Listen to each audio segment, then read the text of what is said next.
Bom pessoal, boa noite. Nesse vídeo aqui eu vou trazer um assunto pouco abordado nos canais de aviação já conhecidos. Talvez eu até hoje não vi ninguém falando sobre medicina aeronáutica. Coisa que a gente da aviação civil, quando faz o curso de piloto privado em aeroclube, não se aprende isso. O que eu vou dizer não se aprende.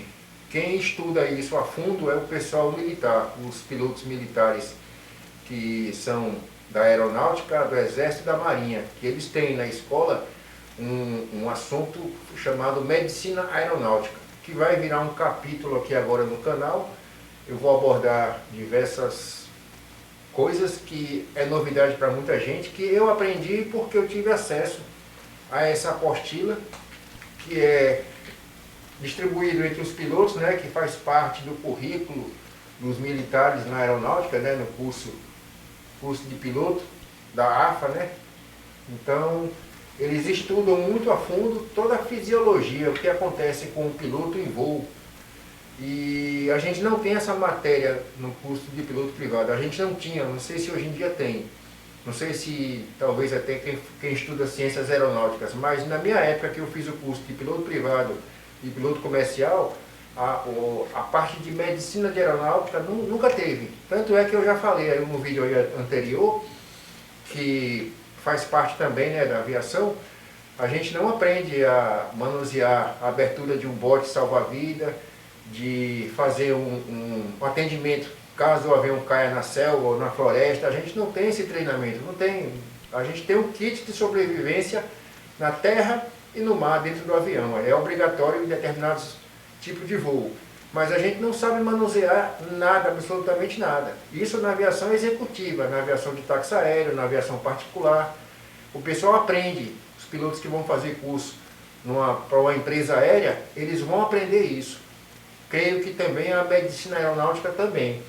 Mas quem faz o curso de piloto privado não manuseia nada disso. Tanto é que em vários seminários o pessoal já ria. Eu chegava muitas vezes, tinha aquele momento de perguntas e respostas, eu sempre fazia a mesma pergunta e a pergunta todo mundo sorria. Porque a gente que é da aviação executiva, da aviação de táxi aéreo, da aviação pequena, de avião de pequeno porte, médio porte poucas vezes, mas a grande maioria da aviação no Brasil é de pequeno porte. São os jatinhos, os turbo-hélice, os King Air, os Seneca da vida. Piloto nenhum estuda sobre isso. Então eu fazia aquela pergunta bem típica. Eu sou aqui de Recife, e a gente já foi muito a Fernando de Noronha, eu já viajei muito para Fernando de Noronha, e a gente tinha um kit de sobrevivência no mar, a bordo. Só que eu ficava olhando assim, poxa, o que eu vou fazer com isso caso o avião precise pousar numa emergência no mar? Eu não vou saber, eu posso até morrer, os passageiros podem morrer porque a gente não sabe. Aí eu perguntava no seminário, caso eu vá para Fernando de Noronha, eu não fiz o curso de sobrevivência, avião de 6 lugares, avião de 8 lugares, táxi aéreo em particular, não tem o que eu vou dizer agora. Qual era a resposta do pessoal do seminário? Não, isso aí fica a cargo das comissárias de voo, as aeromoças. Cara, o pessoal começava a rir por baixo ali. Por quê? Porque na aviação executiva não se usa, não tem emprego para comissária de voo, não tem aeromoça em avião particular. Um avião de 4 lugares, um monomotor, um bimotor, um Seneca, de 6 lugares, não tem aeromoça, não tem comissária de bordo. Então a gente cansou de ir para Fernando de Noronha, em Navajo, um avião de 6 a 8 lugares, tinha lá o kit, aí o comandante. E a gente ficava se perguntando, e aí, se tiver uma emergência, o que a gente vai fazer? Vai morrer todo mundo, porque a gente não sabe manusear. E vai ficar a cargo de uma pessoa que não existe a bordo daquele avião. Isso aí fica como crítica.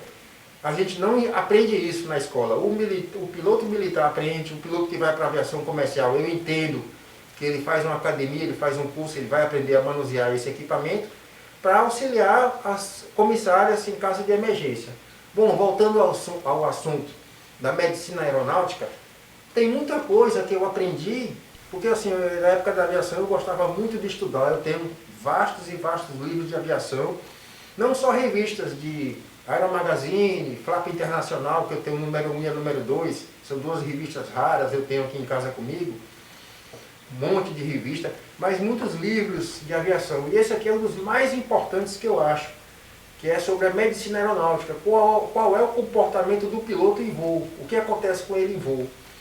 E essa aqui é uma publicação, na época, do Ministério da Aeronáutica, e era extensível, a gente recebia nos seminários esse tipo de publicação. Então a gente estudava, e tem muita coisa aqui que a gente não sabia. A gente não sabe, a gente acaba aprendendo depois que pega um livro desse. Então, o assunto que eu vou abordar, medicina aeronáutica, a primeira parte eu vou pegar no final, que é o medo do voo. Como, aí o pessoal vai perguntar, medo do passageiro? Não, medo do piloto. Como assim o piloto tem medo de voo? Como é que o piloto vai ter medo de voar? E existe essa possibilidade. Se é que todos já sabem, o ser humano não nasceu para voar. O ser humano voa de teimoso que é. Então a gente aprende a voar e aprende tudo o que é necessário para a gente mitigar o risco. O que é mitigar o risco? É trazer a possibilidade de um risco de acidente ao mínimo possível, a próxima taxa zero. Então, quanto mais você estuda, quanto mais você obedece à aviação, você está mitigando a aviação. Isso é um termo normal, muito usado na aviação. Mitigar o risco. Então, quanto mais experiência, quanto mais conhecimento, quanto mais estudo, até aquilo que você não aprendeu no curso de piloto privado, você não aprendeu no curso de piloto comercial, você vai ter que se informar e aprender. E esse aqui é um assunto que a gente não aborda nas escolas, não é abordado nas escolas.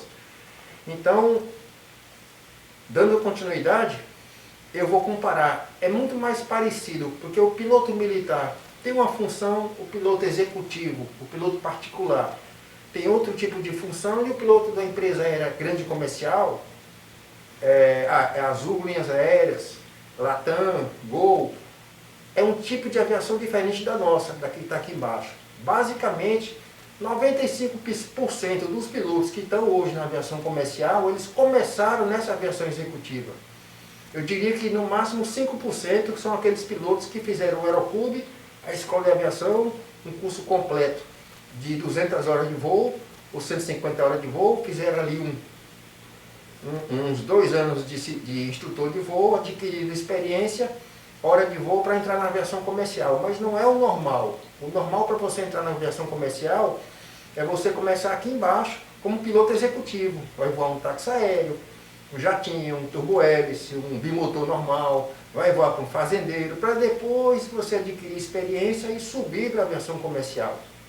Então, esse é o fator comum na aviação. Basicamente, eu diria que, eu vou generalizar, todos os pilotos da aviação comercial, eles começaram aqui embaixo na aviação executiva. Todos eles. Eu diria que 5% não, mas 95% todo piloto da empresa aérea comercial, um dia ele voou um monomotor, é o curso que ele faz no monomotor, ele voa bimotor Seneca, ele voa King Air, ele já voou jato, pequeno executivo. Então ele começa aqui embaixo para ganhar experiência, prestar um concurso, fazer uma prova, fazer uma seleção da empresa aérea para ir para um avião comercial, desses grandes aviões. Então, todo mundo começa aqui embaixo. Não tem essa de você achar que eu vou fazer o curso de piloto privado e depois eu vou direto para comercial. Sem experiência de voo, meu amigo, você não vai conseguir. Você tem que ter hora de voo, você tem que ter experiência de voo para poder subir para a empresa aérea comercial. E eu entendo o seguinte, por que eu não quero comparar o piloto da linha aérea comercial com o piloto executivo? Porque na linha aérea comercial existe toda uma forma de se formar o piloto. O piloto já é experiente em voo. Mas quando ele passa de uma seleção de uma empresa aérea, ele vai voltar para a sala de aula, ele vai estudar outras coisas, vai fazer simulador, vai estudar o avião, uma série de itens que a gente não faz aqui na aviação executiva. A gente só vai fazer quando for necessário. Por exemplo, o patrão compra um avião que necessita de fazer um simulador, um Citation Excel. É um avião americano, um excelente jato. Você tem que fazer simulador nos Estados Unidos, uma vez a cada 2 anos. Faz uma vez no Brasil, outra vez nos Estados Unidos. Vai alternando, uma vez nos Estados Unidos e depois no Brasil. Brasil, Estados Unidos, todo ano vai fazer simulador, que é o normal da aviação executiva. Já quem voa um Seneca, não. O Seneca você não precisa fazer simulador. Um Bandeirante, um Xingu, você não faz simulador. É um avião da aviação executiva. Então, como é bem separado em relação à aviação comercial, eu posso comparar o piloto da aviação executiva com o piloto militar, em cima desse assunto aqui, da medicina aeronáutica. Por que eu faço essa comparação? Eu falei sobre o medo de voar. Poxa, como é que um piloto pode ter medo de voar? O piloto militar, o que diferencia ele da aviação civil é o seguinte: ele não recebe, quando ele precisa fazer um voo, está lá o esquadrão cheio de militares, no próprio esquadrão já tem psicólogos, ele é acompanhado diariamente por médicos, então ele tem que estar com a saúde boa. Como piloto também executivo tem que estar com a saúde boa. Mas você aqui embaixo, voando um avião para um empresário, para um fazendeiro, para um usineiro, você está voando para uma pessoa que tem um avião, uma pessoa particular, que pode ter um avião também, ou seu próprio avião. Você não tem cursos, você não tem a chefia. Na aviação executiva, você voa para um usineiro, ou então para um industrial. Quem é que toma conta dessa aviação? É o próprio piloto. Não existe departamento de ensino, não existe mecânico, não existe nenhuma função que vocês conhecem dentro de uma empresa aérea. Quem é o patrão é o dono do avião. O que você faz como piloto? Não é só pilotar o avião, é tomar conta do avião, cuidar onde é que você guarda o avião, uma garagem no local da base. Quando você viaja, entrar em contato com o pessoal dos hangares para alugar um pernoite, uma pessoa que limpe o avião, que lave o avião, encerar o avião, acompanhar as manutenções que todo ano, todo avião executivo, todo avião de táxi aéreo, ele passa por uma manutenção chamada IAM, Inspeção Anual de Manutenção, que é comum e é obrigatória. O piloto é que acompanha essa inspeção, essa manutenção anual. A cada 100 horas, a cada 150 horas, ou a cada 200 horas voadas, existe uma outra manutenção que é feita no avião executivo. E não naquele avião que você voa, você abaixo do patrão só tem você, não tem mais ninguém abaixo para dar suporte. Então você dá suporte. Você voa o avião, você toma conta do avião, você é zelador do avião, você fica, todo o avião paga a taxa aeroportuária, todo o avião paga seguro obrigatório, tudo isso que resolve o piloto. Manutenção dos aviões, o dia de parar para fazer a manutenção, informar o dono do avião que as horas de voo chegou a um certo determinado momento que é obrigatório fazer uma manutenção, ou uma pane que deu no avião. Essa é a responsabilidade do piloto executivo. Não tem ninguém por ele, não tem departamento de ensino. Você que tem que estudar. Então a vida do piloto executivo é mais ou menos parecida com a vida do piloto militar em relação ao que eu vou dizer aqui, que é esse novo assunto. Mas cada um no seu quadrado. Dentro dessa perspectiva de aviação, é muito mais complicada a aviação executiva, porque você tem que se informar, você tem que correr atrás. Às vezes você fica sabendo de uma novidade, de uma coisa nova, através de um colega da aviação. É difícil você falar unicamente como é que funciona a aviação executiva. O que eu posso dizer? Apareceu o voo para fazer, o patrão vai ligar para você. Então, piloto executivo, geralmente, ele não tem vida própria, ele não tem aquela liberdade. Ele só vai ter uma liberdade quando o avião para fazer uma IAM, que é aquela inspeção que eu falei, anual de manutenção, que dura em média de 20 a 30 dias. Teoricamente, é aquela época que ele entra de férias. Ou então, a grande maioria dos patrões, quando chega em janeiro, eles param para entrar de férias. Eles mesmos vão tudo para os Estados Unidos, vão para a Europa. Aí você para, aí você vai viver um pouco. Piloto executivo, vai para shopping center? Vai. Tem uma vida normal? Tem. Mas não é normal como qualquer pessoa. Caso de bebida alcoólica, caso de cansaço físico, ele tem que estar sempre com a alimentação perfeita. Ele não pode ter cárie, porque a cárie prejudica o voo lá em cima. Uma série de fatores diferentes da aviação de uma pessoa comum. Ele é uma pessoa comum, claro, mas ele se policia mais a vida em si. Um grande executivo que tem um grande jato, ele não quer o piloto dele que vire um cara que está sempre na internet mostrando o avião. Ele não quer que o avião dele apareça. aquele grande executivo, que tem como pessoas descobrirem de quem é aquele avião. O pessoal pode seguir você. Então, é uma vida mais reservada. Quando você está voando na aviação executiva, que é a grande maioria da aviação no Brasil, é a aviação executiva. Então, você não tem aquela vida como qualquer outra pessoa que não é piloto. Você tem que estar o tempo todo se policiando, você não pode estar gripado, você não pode estar viajar, sair de férias, vou passar um final de semana numa praia, numa casa de praia. Você não pode fazer isso. Você fica 24 horas à disposição do patrão. A qualquer momento ele liga, estou precisando do avião agora, prepara o avião, daqui a 1h30 estou lá no aeroporto para embarcar. Então você já sai correndo, já liga para o rapaz do lugar, coloca o avião para fora, vê se está com o pneu calibrado, estou chegando aí para baixo do seu avião, vê como é que está, fazer o planejamento de voo, plano de voo, preencher plano de voo. Então o piloto sai das carreiras, então ele passa basicamente 24 horas à disposição do dono do avião. É assim que acontece na aviação executiva. Você não tem folga, você não pode estar naquelas baladas. De repente você quer passar um final de semana com a família, aí você pergunta, patrão, vai ter algum voo? Geralmente tem aqueles que voam mais final de semana. Eu passei uma época voando por um empresário que ele era fazendeiro. Então eu já sabia que todo final de semana, impreterivelmente, ele não estava em casa. Chegava na sexta-feira, a gente saía de casa, só chegava na segunda, na terça-feira.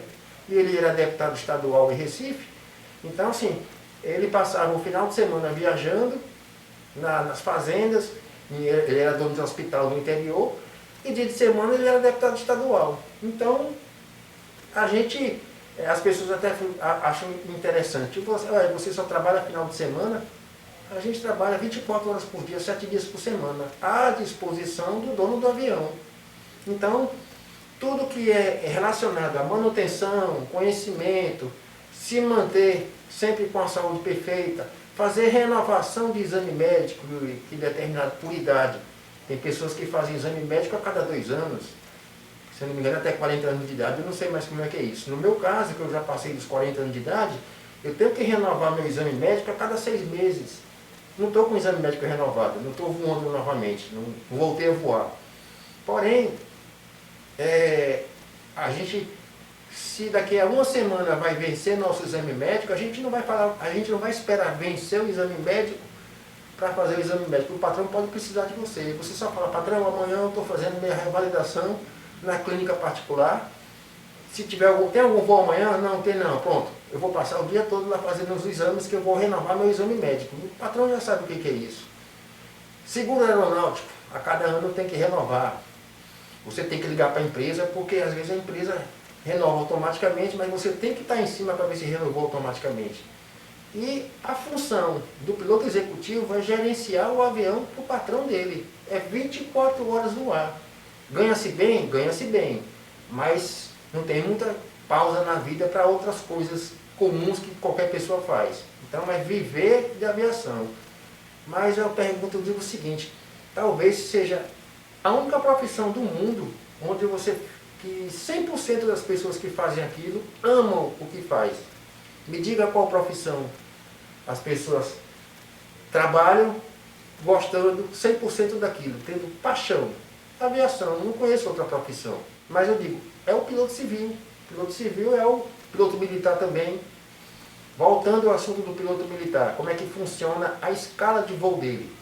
Existe um ser supremo dentro do esquadrão, que geralmente ele tem uma chefia no esquadrão que é para gerenciar a escala de voo dos pilotos e para gerenciar os aviões, gerenciar as manutenções, o pessoal de terra. É no esquadrão, mas existe um órgão central que fica em Brasília, que ele determina todos os voos dos pilotos do Brasil inteiro, dos pilotos militares. Então ele recebe um chamado ordem de missão. O que é ordem de missão? É uma ordem que em determinado dia e hora ele vai ter que embarcar no avião, ele com mecânico de voo, com aviação civil, você não usa mecânico de voo, é só na aviação militar. Todo avião militar tem piloto, copiloto, tem um terceiro tripulante, se for fazer rotas muito extensas, para poder fazer troca, para fazer descanso, para fazer pausa. E todo avião militar é acompanhado de um mecânico. Pelo menos um mecânico, às vezes, vai um comissário também. Então é um pouco diferente. No piloto militar, eu falei no começo do vídeo, medo de voar. Porque o piloto militar, quando ele recebe a missão para fazer a chamada ordem de missão que ele recebe, ele tem que voar naquele horário, ele tem que cumprir aquela ordem de missão. Não importa se está trovejando, se está chovendo, se o tempo está ruim, o avião tem que estar impecável. Então ele já corre atrás, um dia antes, 2 dias antes do mecânico, olha, dá uma geral no avião para ver se está tudo bem, que eu vou cumprir a ordem de missão daqui a 2 dias. Aquele avião ali já está disponibilizado para aquele voo, então assim, ele tem que cumprir.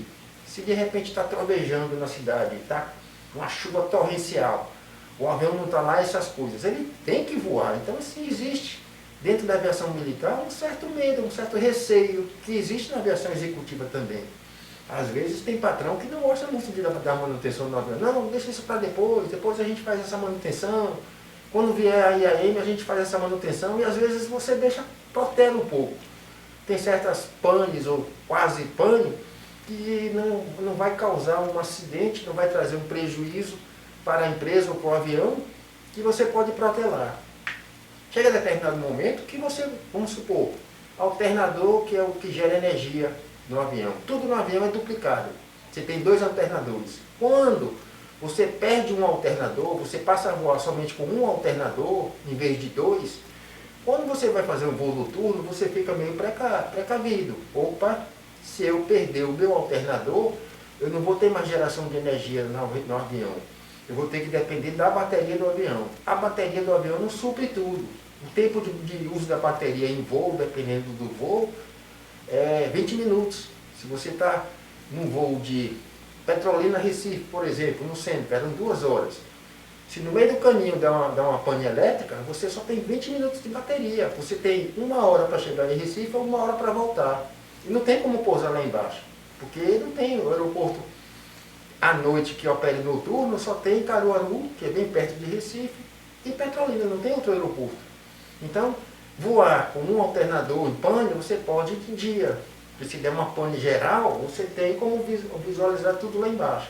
Mas com tempo chuvoso, não. Imagina um piloto militar que tenha, de repente, acontecido no momento do começo da missão, um alternador falhar. Ele tem que continuar obrigatoriamente, ele tem que cumprir a ordem de missão, que é fazer aquele voo e retornar. Quando retorna, ou até mesmo no meio do caminho, o próprio mecânico do avião, quando chega no local lá, vamos supor, Recife, Natal, Fortaleza, Recife, no meio do caminho o mecânico vai parar o avião, vai mexer no alternador para tentar fazer um arranjo para o segundo alternador voltar a funcionar. Então, o medo do voo, às vezes, não é medo de voar, é receio.